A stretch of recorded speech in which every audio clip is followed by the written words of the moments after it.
अस्सलाम वालेकुम। आज हम स्टार्ट करेंगे एक्सरसाइज 2 और उसका फर्स्ट क्वेश्चन है। सेम हमें गिवन है ए एक मैट्रिक्स है ए आई जे की फॉर्म में। ए आई जे जो है वो हमने लास्ट लेक्चर्स में डिस्कस की है फॉर्म। इसका ऑर्डर है 3 क्रॉस 4, 3 रोज हैं और 4 कॉलम्स।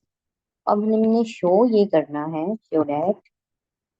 अब इसके फर्स्ट एंड सेकंड पार्ट है, तो मैं आपको फर्स्ट पार्ट करवा देती हूँ इसका। I3 A = A है। अच्छा, ये जो आई है ना मैट्रिसेस में, ये वन की तरह बिहेव कर रहा है। जैसे वन होता है ना नंबर में, वन को किसी चीज से मल्टीप्लाई किया तो क्या आया, वो टू वापस आ गया, 2 × 1 1। सिमिलरली ए को किसी आइडेंटिटी से मल्टीप्लाई करेंगे आई मैट्रिक्स के साथ, तो दोबारा ए वापस आ जाएगा। बट ये हमने शो करना है कि वाकई ऐसा होता है। सबसे पहले तो हम इसकी लेफ्ट हैंड साइड कंसीडर करेंगे, लेकिन उससे पहले हम कंसीडर करेंगे कि ए मैट्रिक्स किस तरह का है हमारा। हमें गिवन है 3 रोज हैं और 4 कॉलम्स हैं। तो 4 कॉलम्स के ऊपर पहले फोकस करते हैं। ये पहली रो की पहली एंट्री, ये दूसरी एंट्री, तीसरी एंट्री और ये चौथी एंट्री। बस 4 कॉलम कंप्लीट हो गया, उससे आगे नहीं जा सकते हम। उसके बाद दूसरी रो की पहली एंट्री, दूसरी एंट्री, दूसरी रो की तीसरी एंट्री, दूसरी रो की फोर्थ वाली एंट्री। अब थर्ड रो की first entry, second entry, third row की third entry and third row की फोर्थ एंट्री। तो ये आ गया 3 × 4। ये मैट्रिक्स बन गया हमारे पास। ठीक है, अब कंसीडर करते हैं इसकी लेफ्ट हैंड साइड। I3 का हमें ऑलरेडी पता है, दिस इज 1 0 0 0 1 0 0 0 1। ये I3 और इसका ऑर्डर है 3 × 3। ऑर्डर बड़ा इंपॉर्टेंट है जब हमने मल्टीप्लाई करना है। ये ए मैट्रिक्स को मैं दोबारा लिखती हूँ इधर। ओके, पहले इधर लिख लेते हैं, लेकिन चलो A21 A22 23 and 24, A31 32 33 and 34। ठीक है, ओके। ये लेफ्ट हैंड साइड कंसीडर की और इसका ऑर्डर कितना है 3 × 4। अब इस ऑर्डर के ऊपर देखें जरा, इसके कॉलम्स 3 हैं और इसके रोज 3 है। इसका मतलब है दोनों सेम है, तो मल्टीप्लिकेशन पॉसिबल है। और मल्टीप्लिकेशन करने के बाद जो हमारे मैट्रिक्स का ऑर्डर आएगा वो इधर 3 बचा इधर 4, वो होगा 3 × 4, जिसमें 3 रोज होंगे और 4 कॉलम्स होंगे। ठीक है, अब मल्टीप्लाई करते हैं। मल्टीप्लिकेशन का सिंपल एक ही रूल है, पहली रो को पहले कॉलम से मल्टीप्लाई किया तो जस्ट A11 आया हमारे पास, बाकी दोनों एंट्री 0 है ना। फिर पहली रो को दूसरे कॉलम से किया तो A12, पहली रो को तीसरे कॉलम से किया तो 13 14। ठीक है, सेम सेकंड रो को फर्स्ट कॉलम से किया तो A21, सेंटर वाली सिर्फ एंट्री आएगी, बाकी दोनों 0 हो जाएंगी ना। फिर A22 A23 A24। Similarly third row की बारी आ गई, इसकी सिर्फ लास्ट वाली एंट्री आएगी, 31 32 33 और 34 आ गया, विच इज इक्वल्स टू ए। यही हमने प्रूफ नहीं करना था कि I3 जो है वो ए के इक्वल है, हैंस प्रूव्ड। तो ये बेसिकली यही था। फिर 1 को मल्टीप्लाई किया हमने किसी 2 से, तो आंसर आ गया 2। अब नेक्स्ट इसके चलते हैं क्वेश्चन नंबर 2 की तरफ। क्वेश्चन नंबर 2 बड़ा इंपॉर्टेंट है, कल हमने मैट्रिसेस उसके इनवर्सेस के बारे में डिस्कस किया था। तो क्वेश्चन नंबर 2 में हमने इनवर्सेस ही फाइंड करने हैं मैट्रिसेस के। एक मैट्रिक्स हमें गिवन है, इसका पार्ट नंबर 1 देखें, 3 2 -1 1। ओके, मैं इसका पार्ट नंबर 3 वाला करवा देती हूँ, क्योंकि इसमें आयोटा भी है, तो आयोटा से अक्सर बच्चे कंफ्यूज होते हैं। चलिए पार्ट नंबर 3 कर देखें जरा। मेथड तो एक ही है इनवर्स का, जो हम कल डिस्कस कर चुके हैं। 2 आयोटा आयोटा आयोटा और माइनस आयोटा। आयोटा के बारे में कुछ बातें मैं आपको पहले ही बता चुकी हूँ, और वो क्या है कि आयोटा को इक्वल रख सकते हैं -1 के, ये इसकी वैल्यू होती है, हम खुद से नहीं रख सकते। तो ये आयोटा स्क्वायर आ गया -1। ये दो बातें याद रखनी है, आयोटा स्क्वायर -1 के इक्वल है और इसकी वैल्यू क्या होती है। ठीक है, अब इसका इनवर्स फाइंड करना है, तो इसको हम किसी ए के इक्वल कह देते हैं, खुद ही कह दें किसी कैपिटल लेटर के इक्वल। तो ए का इनवर्स किसके इक्वल है, एडजॉइंट ऑफ ए ओवर उसका डिटर्मिनेंट ऑफ ए। ठीक है, तो डिटर्मिनेंट सबसे पहले फाइंड करेंगे, ए का डिटर्मिनेंट। डिटर्मिनेंट में ये याद रखिएगा हमेशा सीधी लाइन होती है, 2 iota iota iota minus iota. तो डिटर्मिनेंट बाय डेफिनेशन क्या है, इन दोनों को मल्टीप्लाई करो, which is equals to 2 iota को मल्टीप्लाई किया माइनस आयोटा के साथ, दरमियान में माइनस, फिर इन दोनों को मल्टीप्लाई कर दो, आयोटा मल्टीप्लाई हो गया आयोटा के साथ। तो आंसर क्या आया, माइनस के आयोटा आयोटा के साथ हो गया तो स्केयर बन गया, ये माइनस के साथ यहाँ भी आयोटा स्केयर, और आयोटा स्केयर किसके इक्वल है, अभी तो मैंने बताया आपको, वो -1 के इक्वल है, माइनस ये भी -1 आ गया। ठीक है, तो ये माइनस माइनस प्लस, ये भी माइनस माइनस प्लस, तो आंसर आ गया 3। सो ए का जो डिटर्मिनेंट है विच इज इक्वल्स टू 3 आ गया आंसर हमारे पास। ठीक है, अब चलते हैं उसके एडजॉइंट की तरफ। अब एडजॉइंट की डेफिनेशन भी जरा रिकॉल करते हैं। Adjoint of A which is equals to, adjoint में आपने मैट्रिक्स ही लगाना है, ये ब्रैकेट ही लगानी है, बिल्कुल सीधी लाइन नहीं लगानी। ठीक है, एडजॉइंट में हमने क्या किया था कि इनकी जगह चेंज की थी, जो डायगोनल वाली एंट्री माइनस आयोटा 2 आयोटा हो गया, और जो बाकी एंट्रीज दोनों बच गई हैं उनके साइन प्लस है तो माइनस हो गया। ठीक है, सो बस ये एडजॉइंट आ गया। अब इनवर्स की अंदर वैल्यू पुट कर देते हैं, ये फॉर्मूला है ना हमारे पास इनवर्स का, तो आए जरा इसकी तरफ। A inverse is equals to, पहले एडजॉइंट लिखते हैं, minus iota minus iota minus iota, ये 2 आयोटा, और फिर नीचे आ गया उस 1/3, तो ये आ गया उसका इनवर्स। जस्ट हमने ये इनवर्स ही फाइंड करना था। अब आप ऐसे भी लिख सकते हैं इसको कि 1/3 को अंदर ले जाए, नहीं भी लिखना चाहते तो आपकी अपनी चॉइस है। आयोटा/3, और ये आगे प्लस है 2 आयोटा/3, इसको ऐसे भी लिख सकते हैं। ठीक है, विच इज इक्वल्स टू ए। तो जो इसके 3 पार्ट्स हैं वो बिल्कुल सिंपल हैं, सेम इसी तरह आपने इसके एडजॉइंट और इसके इनवर्स डिटर्मिनेंट फाइंड करने, तो इनवर्स आ गए। अच्छा, आप एक बात नोटिस करें, जो डिटर्मिनेंट हम फाइंड कर रहे हैं ना, ये सारे के सारे 2x2 मैट्रिसेस हैं, ये मैंने लास्ट लेक्चर में भी बताई है। ये हमेशा स्केयर मैट्रिक्स का फाइंड कर सकते हैं। अभी आपने सिर्फ 2x2 का सीखा है, मैंने आपको 3x3 का अभी तक डिटर्मिनेंट फाइंड करना नहीं बताया, वो हम सीखेंगे आगे जाके थोड़ा सा। नेक्स्ट चलें इसके क्वेश्चन नंबर 3 की तरफ। अब हमें गिवन है, सिस्टम गिवन किया उसने, दैट मीन दो इक्वेशन दी हुई, 2x1 minus 3x2 is equal to 5, 5x1 plus x2 is equal to 4। अब ना इसको आप दो मेथड से कर सकते हैं, लेकिन हम करेंगे मैट्रिसेस वाले मेथड से। अभी मैंने थोड़ी देर पहले भी हमने डिस्कस किया है, लास्ट थोड़ी देर पहले नहीं, लास्ट लेक्चर में डिस्कस किया था। हम एक में से x1 की वैल्यू निकाल के दूसरे में पुट करेंगे, तो वहां से भी वैल्यू आ सकती है। एक तो ये मेथड है, एक वन में से x1 की निकाल के पुट कर सकते हैं इन सेकेंड इक्वेशन। ठीक है, ये मेथड थोड़ा सा में भी डिफिकल्ट लगे कुछ लोगों को, लेकिन इसको मैट्रिसेस की हेल्प से भी कर सकते हैं। कैसे? हम इसका एक मैट्रिक्स बना सकते हैं, जो ये x1 वेरिएबल है, x2 भी वेरिएबल है, इसके साथ ये जो कोफिशिएंट्स लिखे हैं ना, 2 इसको लिखा, इसके साथ लिखा है -3। ठीक है, अब x1 के नीचे x1 ही है, तो 2 के नीचे x1 के साथ जो लिखा है ना वही लिखेंगे 5। अब ये x2 के नीचे x2 ही है, तो इसके नीचे आ गया 1। सो दैट मीन्स कि मैंने इसके जो कोफिशिएंट्स है ना उसको मैट्रिक्स फॉर्म में लिख दिया। ठीक है, अब पहले x1 है, उसके बाद x2 है, वो ऐसे का वैसे ही आ गया, और ये 5 और 4। तो पूरे का पूरा जो सिस्टम था मैंने उसको मैट्रिक्स में चेंज कर दिया। हमेशा ऐसे ही करेंगे, जो भी इस वेरिएबल के साथ लिखा है वो मैट्रिक्स में लिख देंगे, वेरिएबल आगे आ जाएगा, और ये 5 4 वैसे का वैसे। अब इसको नाम दे सकते हैं हम, this is a, this is x, and this is, अब वो फाइंड करना है इसलिए मैंने इसको एक्स कह दिया, एंड दिस इज बी। तो अब अगर एक्स फाइंड करना है तो हम क्या कर सकते हैं, एक को दूसरी साइड पे ले जाए, तो दूसरी साइड पे जाके वो इन्वर्स हो जाएगा। अब अगर इधर ये लेफ्ट साइड पे है तो बी के लेफ्ट साइड पे लिखेंगे ऐसे। तो डेट मीन्स अगर हमें एक्स फाइंड करना है, एक्स का मतलब अगर x1 और x2 की वैल्यू फाइंड करनी है, तो हमें ये वाली सारी चीजें चाहिए। ठीक है, तो इसके लिए हमें क्या क्या चाहिए, एक तो a का इन्वर्स चाहिए और दूसरा b चाहिए। तो a का inverse adjoint of a over determinant of a आ गया। ठीक है, तो हम ए का डिटर्मिनेंट फाइंड करते हैं। ए का डिटर्मिनेंट किसके इक्वल आ गया है, 2, ओके 2 1 -3 एंड 5।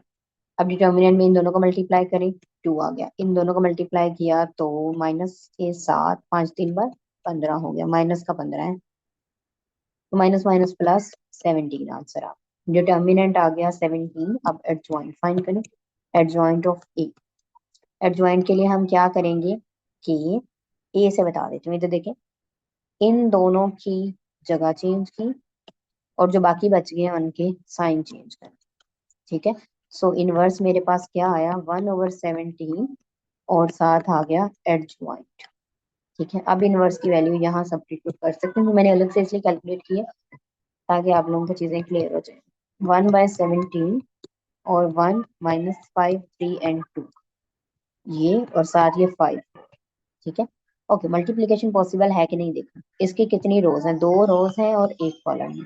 इसकी 2 रोज हैं, 2 कॉलम्स है, तो इसकी कॉलम्स और इसकी रोज सेम है, तो मल्टीप्लीकेशन तो पॉसिबल है।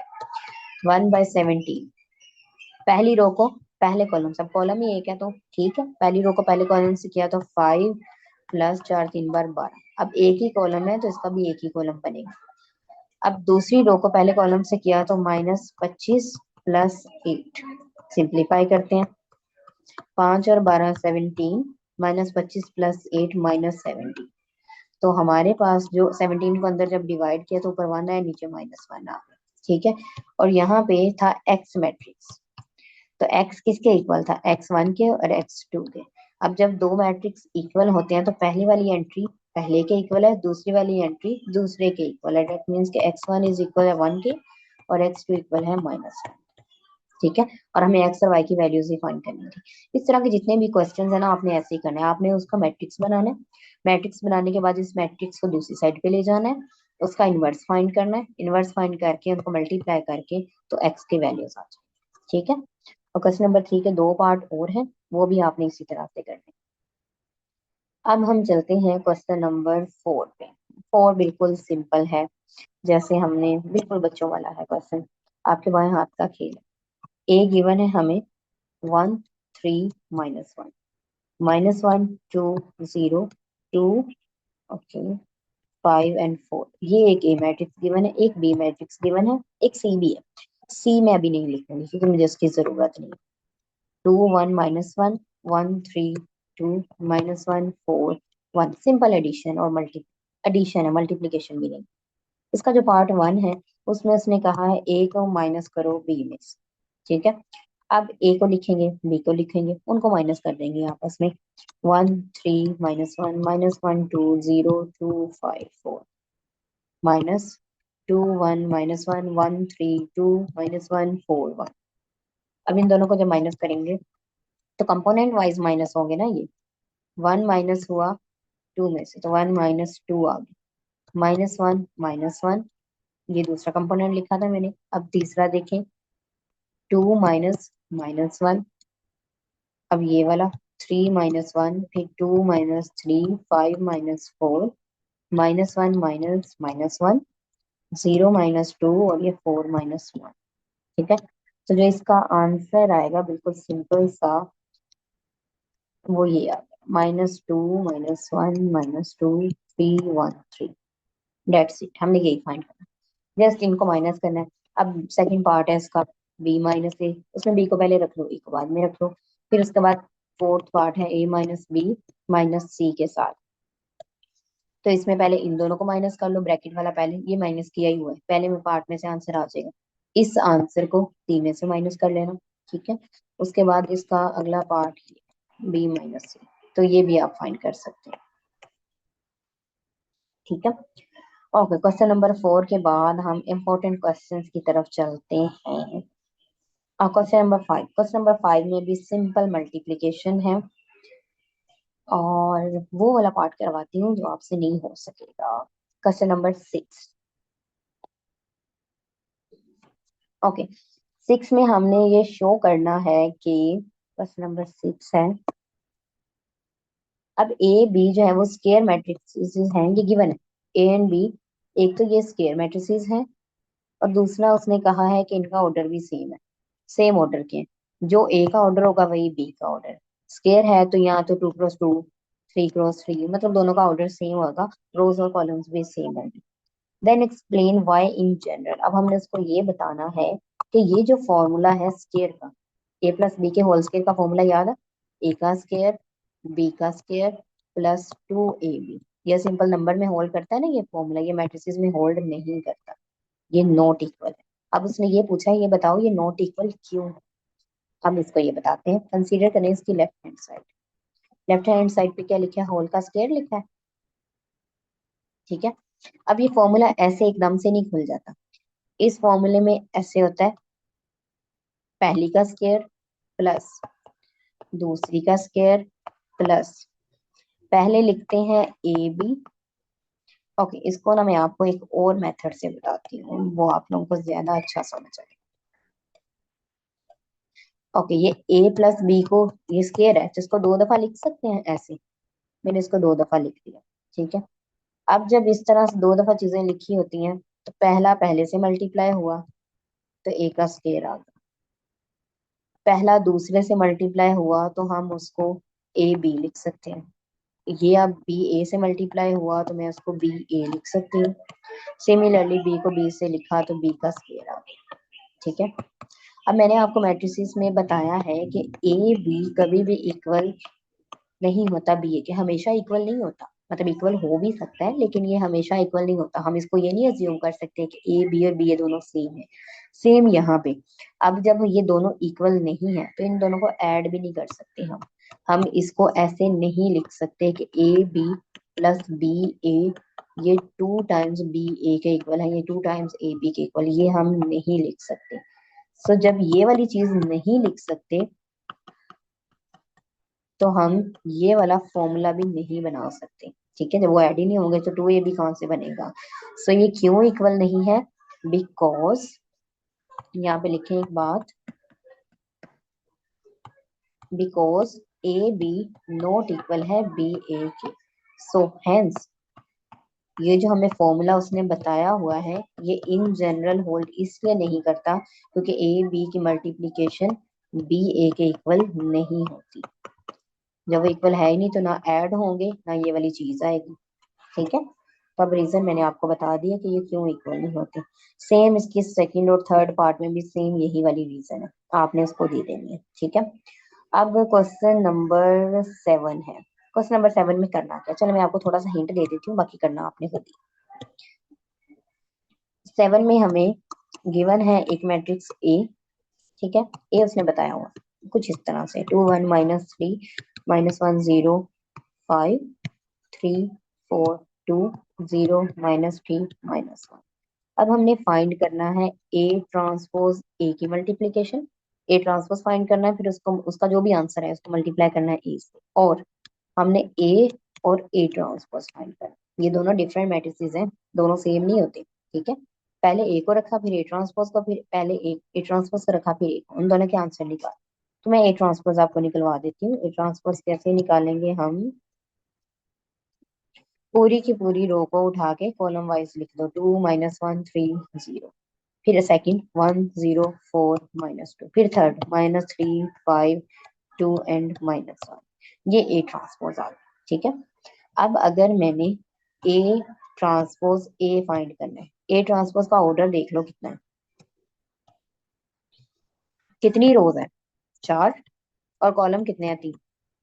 इसका ऑर्डर कितना है, 3 रोज है और 4 कॉलम। ठीक है, अब देखना तो है कि मल्टीप्लीकेशन भी पॉसिबल है कि नहीं। ए ट्रांसपोज का ऑर्डर है 4 × 3 और ए का ऑर्डर है 3 × 4, तो ये और ये सेम है, तो डेट मीन्स मल्टीप्लीकेशन पॉसिबल है, और इसका जो भी आंसर आएगा उसका ऑर्डर होगा 4 × 4। ठीक है, तो ये मल्टीप्लीकेशन आपने कर लेनी है, ये हमने काफी दफा कर लिया, ये आपको आती है। अब अगर मुझे फाइंड करना है ए इंटू ए ट्रांसपोज, इसका ऑर्डर देखते हैं। इसका ऑर्डर है 3 × 4 ए का, और ए ट्रांसपोज का है 4 × 3, तो ये दोनों सेम है। ठीक है, तो मल्टीप्लीकेशन होने के बाद जो मैट्रिक्स आएगा उसका ऑर्डर होगा 3 × 3, तो डेट मीन्स के दोनों पॉसिबल है, ये दोनों आपने खुद फाइंड करना। ठीक है, ओके, अब हम चलते हैं अपने क्वेश्चन नंबर 8 की तरफ। 9 जो है वो आपने खुद कर लेना है। चलिए पहले मैं आपको 8 एक्सप्लेन करती हूँ, 8 में क्या करना है। क्वेश्चन नंबर 8, हमें फाइंड करना है 3x - 2a is equals to be. अब यहाँ पे हमें ए भी दिया हुआ है, बी भी दिया हुआ है। ठीक है, ए और बी की मैं वैल्यू पुट कर देती हूँ, अलग से नहीं लिख रही मैं, इस इक्वेशन में पुट कर दी। इस एक्स को कैपिटल भी लिख सकती हो, स्मॉल भी लिख सकती हो। ए मैट्रिक्स उसने हमें ऑलरेडी गिवन किया है, 2 - 1 3 1 -2 5 इज इक्वल टू बी भी दिया हुआ है, 2 5 -3 4 1 एंड -1। ठीक है, ओके, अब एक्स जो है ना अपने पास से ज्यूम रहने दो, हमने नहीं ज्यूम करना, ऐसे ही रहने दो। 3x - 2 को अंदर मल्टीप्लाई कर सकते हैं, 2 को हर कंपोनेंट से मल्टीप्लाई करें, 3 2 bar 6, ये 4 हो गया, -2, 2 5 2 bar 10, और ये इधर मैट्रिक्स ऐसे लिखनी है इसको दोबारा से, ठीक है। अब ये वाला सारे का सारा मैट्रिक्स है, ये इधर माइनस हो रहा है, दूसरी साइड पे जाके हम इसको ऐड कर सकते हैं। मैट्रिसेस में ये काम तो कर सकते हैं, इसमें तो कोई मसला नहीं है। अगर एक मैट्रिक्स इधर जब माइनस हो रहा है तो दूसरी साइड पे जाके वो ऐड हो सकता है, इसमें कोई मसला नहीं। सिर्फ मसला डिवीजन में होता है कि हम उसको ऐसे नहीं लिख सकते, उसकी जगह हम ऐसे लिखते हैं, ठीक है। तब ये मैट्रिक्स इधर माइनस हो रहा है, दूसरी साइड पे जाके दूसरा मैट्रिक्स मैं पहले लिख दूं, दूसरी साइड पे जाके ये प्लस हो जाएगा, ये आया 4 - 2 6 2 -4 और ये 10 आ गया, ठीक है। अब ये 3x को ऐसे ही लिखते हैं, अभी यहाँ पे इन दोनों को ऐड कर लेते हैं। 2 + 4, इसका आंसर देखिए क्या है, 6 3 -3 3 6 एंड 9 आंसर है, ठीक है। अब ये 3 मल्टीप्लाई हो रहा है, ये 3 कोई मैट्रिक्स नहीं है, ये एक नंबर है। अगर 3 मल्टीप्लाई हो रहा है तो दूसरी साइड पे जाके 3 क्या हो सकता है, डिवाइड हो सकता है। तो मैं सिंपली इस 3 को इधर से खत्म करके ऐसे लिख सकती हूँ कि दूसरी साइड पे जाके वो डिवाइड होगा, ठीक है। नंबर तो डिवाइड हो सकते हैं, नंबर का तो कोई मसला नहीं। अब जब मैट्रिक्स के साथ कोई नंबर डिवाइड होता है तो उसको मैं हर एंट्री के साथ लिख सकती हूँ। हर एंट्री के साथ कैसे, कि इसको 6/3 3/3 ऐसे लिख सकते हैं, 3/3 3/3 6/3 9/3, ठीक है। अब जो भी इसको थोड़ा सा सिंप्लीफाई करेंगे तो क्या आंसर है मेरे पास, यहाँ पे आ गया 2 1 -1, स्पेस थोड़ी सी कम है हमारे पास, चले फिर भी हो गया। ये एक्स मैट्रिक्स, स्मॉल लिखने कैपिटल लिखनी आपकी मर्जी, तो ये हमने एक्स ही फाइंड करना था, तो ये एक्स की वैल्यू आ गई, ठीक है। तो क्या किया, एक दफा हमने मल्टीप्लाई किया, इधर कोई मैट्रिक्स सब्ट्रैक्ट हो रहा था उसको दूसरी साइड पे ले गए, तो दूसरी साइड पे जाके वो ऐड ऐड हो गया। उसके बाद ये 3 इधर मल्टीप्लाई हो रहा था, वो दूसरी साइड पे जाके डिवाइड हो गया, उसको जस्ट मल्टीप्लाई कर, ठीक है। ओके, इसका जो पार्ट 2 है वो भी आपने इसी तरह करना है। अब जो क्वेश्चन नंबर 9 है ना, वो उसी तरह के क्वेश्चन है जो मैंने आपको अभी लास्ट टाइम करवाए हैं ना। 9 वाला जो है, यहाँ पे एक मैट्रिक्स लिखा है, यहाँ उसके साथ कुछ ए है, ठीक है। यहाँ कुछ माइनस हो रहा है और ये इक्वल है इसके, ठीक है। चलिए थोड़ा सा मैं सिंप्लीफाई कराती हूँ, फिर आपको समझ आ जाएगी। यहाँ मैट्रिक्स लिखा है 4 2 3 2, ये पार्ट 1 है उसका। यहाँ एक मैट्रिक्स है 2 - 1 3 - 2, और यहाँ एक मैट्रिक्स है -4 और 6, ठीक है।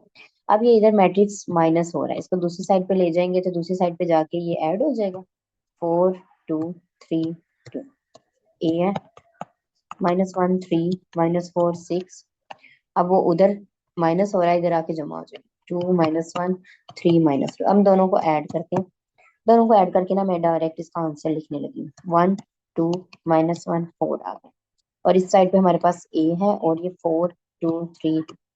अब यहाँ पे ये अगर मैट्रिक्स इसके साथ मल्टीप्लाई हो रहा है तो इसको दूसरी साइड पे तो नहीं लेके जा सकते, जाएंगे तो उसका इन्वर्स आएगा या वो डिवाइड होगा, ठीक है। तो हम इसका नाम रख लेते हैं ताकि आप लोगों को आसानी रहे। इसका नाम रख लें बी, इसका नाम रख लें सी। तो हमारे पास क्या आ गया, बी ए इक्वल आ गया सी की, हमें ए की वैल्यू चाहिए, तो बी को उधर जाके डिवाइड होना पड़ेगा, डिवाइड को हम ऐसे लिखते हैं सी। अब ये इधर बी लेफ्ट साइड पे था, इधर भी लेफ्ट साइड पे लिखा है मैंने। अब आप फाइंड करेंगे बी का इनवर्स, और फिर जो भी इनवर्स का आंसर आएगा उसको सी से मल्टीप्लाई करेंगे। ये बिल्कुल पिछले वाली एक्सरसाइज की तरह का क्वेश्चन बन गया, ठीक है। इसका पार्ट 2 भी सेम ऐसे ही है। ओके, हमारी ये वाली एक्सरसाइज कंप्लीट हो चुकी है। अब नेक्स्ट एक्सरसाइज में हम सीखेंगे कि 3 × 3 का डिटर्मिनेंट कैसे फाइंड करते हैं, वो बहुत इंटरेस्टिंग चीज है। अगर किसी को कोई बात नहीं समझ आई तो वो मुझसे कमेंट सेक्शन में पूछ सकता है, I will reply. Okay, Allah Hafiz.